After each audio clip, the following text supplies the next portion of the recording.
What's the scoop?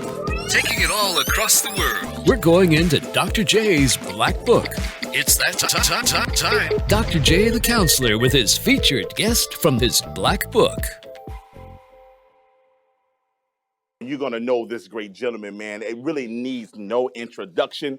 Actor, comedian, have been on the Jamie Foxx show as a star. I mean, classic movies like Players Club, Two Can Play That Game, Don't Be a Menace. But guys, I'm gonna tell you something. Out of all that, I mean, let me even say this right here too about this amazing man. I mean, he wrote for many shows. I mean, one of the popular ones, Fresh Prince of Bel-Air. But what I'm really trying to get to the gist of it is that he's not just a one-dimensional person. He's so versed. And I'm sure in his intimate circles, I'm sure in Hollywood, all these people know these specific things. But I want people around the country to understand that not only is he an actor, not only is he a comedian, not only is he talented and gifted, but he does a great cause that we're going to talk about. And I want to introduce, and I have the pleasure to bring forth my brother, my friend, actor, comedian, Alex Thomas. How you doing, sir? What's up, people? How y'all doing? Let me tell you something, man. You are one of the funniest men in the country. Do you hear what I'm saying to you? Well, you know what? I appreciate that. That kind of made my day. You know what I'm saying? I'm actually celebrating this year, man. Actually, this week is my 30-year anniversary of doing stand-up and TV and movies and all that. So I guess God made me a little funny to be in the game this long and still be doing it. You know what I'm saying? Well, let me tell you, when you know you got a gift, it's not only are you funny, but when you're watching a movie and you don't care about the rest of it, you keep rewinding it to watch a part. You are hilarious, man. But, one of the questions that was asked, from the people and that, people had questions about with yourself that's gifted and talented is even amidst this pandemic, because this country has been in turmoil for so many different reasons, is how are you managing with that? How is everything going in the business of, how are you staying busy? Brother, let me tell you something. People ask me all the time, they're like, man, how do you come up with jokes? I'm like, sometimes jokes just walk into my life and they just fall in my lap.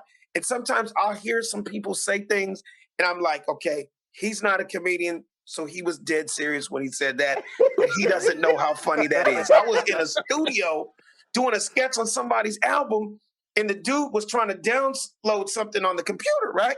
And it just wasn't working. He's like, damn. He's like, man, it's not working. Man, who got the Wi-Fi code? Anybody got the Wi-Fi code? Oh, Lord Jesus. And I looked at him like, am I the only one that finds that funny? Or do y'all just call it Wi-Fi here? I mean, did you mean Wi-Fi? Well, in the hood, we call it Wi-Fi. Oh, no. The hood, that's incorrect, my brother. I'm sorry. That's incorrect. Oh, my God. But to answer your question, man, let me tell you something. I have been out of this world busy. What's crazy is this is the longest in 25 years that I've been without getting on an airplane, without actually going somewhere. Because as a stand-up comic, you got to think about it. Let's just say last 10, 15 years of my life, man, I'm in at least 25, 30 cities a year. So for me to be sitting down the way I'm sitting down and not moving out around and about the way that I have over the years, it's kind of like driven me crazy. But the thing that is really kept me busy. And I don't know if you've heard this from any other married men or fathers.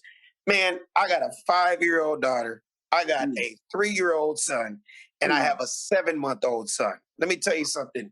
These little human beings have kept us so damn busy. I can't even explain. I have a whole new respect for teachers.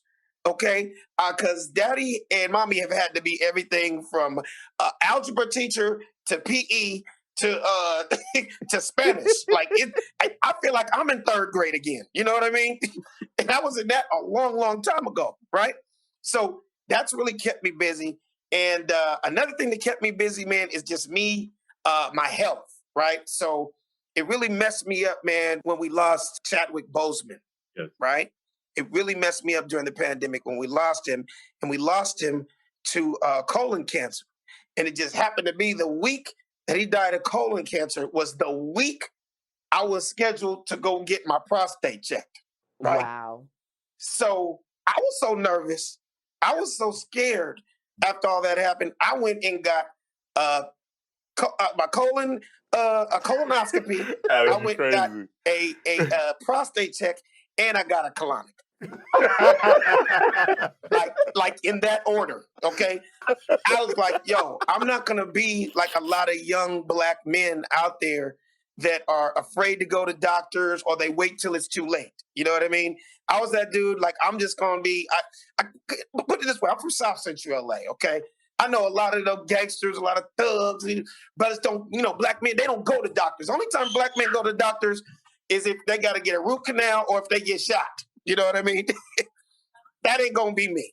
So I volunteered to go get it done. Now, Alex, one of the things I love about it, and this is what people don't understand.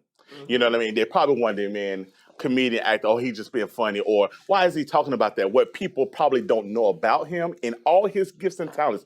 Alex has a foundation, a pediatric cancer foundation that he does, that he participates in and that he handles, and he does something great every year. And so, Alex, I want you to just talk about that. You know, some people might not even know about this foundation, man, that you do. He does a great work. I'm a huge golfer. I'm the ghetto Tiger Woods. They call me Inglewoods. I'm from South Central LA, and I'm gonna tell you right now, the last thing on this planet I ever thought I'd be doing is playing golf. Right? Long story short, I was a writer on The Fresh Prince of Bel-Air for 4 years, 93 to 97. Will Smith got me into golf in 97, the year pretty much every black man in America started playing golf, when Tiger won the Masters for the first time. And it's been the other love of my life for the last 25 something years, right? Outside of my wife and my family and this entertainment business.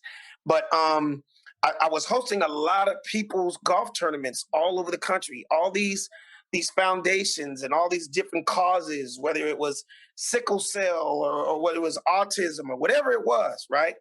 And then about 6, 7 years ago, cancer hit my family like a ton of bricks. And I was like, man, how can I help? How can I be a part of this? And then when I found out that one of the #1 killers of children in America under 15 was cancer, it really, really touched me. It really touched my heart. And I was like, man, how can I dig into my resources? And since I love golf and I'm about to start doing these golf tournaments, let me bring all my celebrity friends together. I partnered with the Ronald McDonald House, and we've helped children with cancer all over California. And you know, it's not the answer, it's not the cure, but you know, if it could put a smile on one of those families that are going through it, you know, Ronald McDonald House, a lot of people don't know, they are across the street from pretty much all children's hospitals throughout America. And it's for the families that their children are going through what they're going through, you know, so they don't have to go home. There's not enough room for the families to be in the hospital room, you know.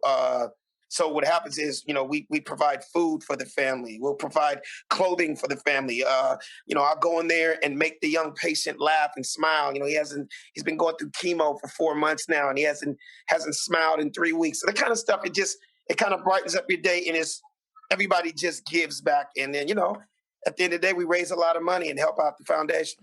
Now, Alex, not only tell the people where they can find you, but also just briefly talk to us. You have an amazing show. It's executive produced by Smokey Robinson. First of all, it's a Netflix animated series streaming now called Motown Magic. Talk to us about that, and then tell the people where they can find you, man, and where we can follow you. I'm very proud of it, man. We're the #1 animated series on Netflix right now as we speak. Wherever you are in the world, you go on Netflix and check out Motown Magic. Yes, it is executive produced by Smokey Robinson. I'm in every episode. I'm one of the stars of the show. My character's name is Jimmy Mack. I'm a red 1965 Cadillac. And it's just amazing. I've done animation for years. I was on King of the Hill. I was on Family Guy for 10 years. But this is the one I'm like most proud of because it's us. It's Black folks. And we're #1 in America right now between 1-year-old and 10-year-old African-American children. So if there's anybody out there listening right now, if you got kids, you got grandkids, you got nieces, if you got nephews, and you're not up on Motown Magic, you need to stream it right now. And it's beautiful for the parents because the parents, you know, we grew up, and depending on how old you are, like you got to take it. Like how would my 3 and 5-year-old know every Stevie Wonder song, know every Jackson 5 song, you know, everything about the Temptations, you know what I'm saying? So it's educational for kids, but it's memories for us. You know what I mean? We know those songs, Jimmy. Jimmy, oh Jimmy Mac, when are you coming back? Like, we know all those songs, but every single episode, all 52 episodes, is around a Motown song. So when you watch it, the animation is incredible. It will suck you in as an adult, and the kids really love it. So Motown Magic on Netflix. Now, Alex, where can they follow you, man? We got people all on social media that's following us tonight. And on behalf of KJLS, where can we all locate you and follow you, Okay, man? well, first of all, I want to make sure you guys watch my show also every single Tuesday. It's called The Funny Don't Stop Show. That's the name of my 1 hour special that'll be coming soon. The Funny Don't Stop. And that's just the motto I live by. The Funny Don't Stop. And it's on YouTube, right? So you can go to our YouTube channel, The Funny Don't Stop Show. And I have an amazing cast of friends that we talk to every week. We talk about anything and everything. We find the funny in everything. And my Instagram is at Funny Man Alex Thomas. Funny Man Alex Thomas. Shout out to KJLH. Can I just say that because I'm an LA dude? Absolutely. On behalf of LA, I don't know if this tells my age, but I remember what it stood for: kindness, joy, love, and love. Shout out to on Stevie behalf of KGLH and his family, brother, we appreciate everything that you're doing. Thank you for being an example, and you can rest assured we will be following you. Have a blessed day, and thank you for joining us. comedian Alex Thomas. God Thanks, bless you, guys. sir. Bless you. Bye to everybody up there watching. All right.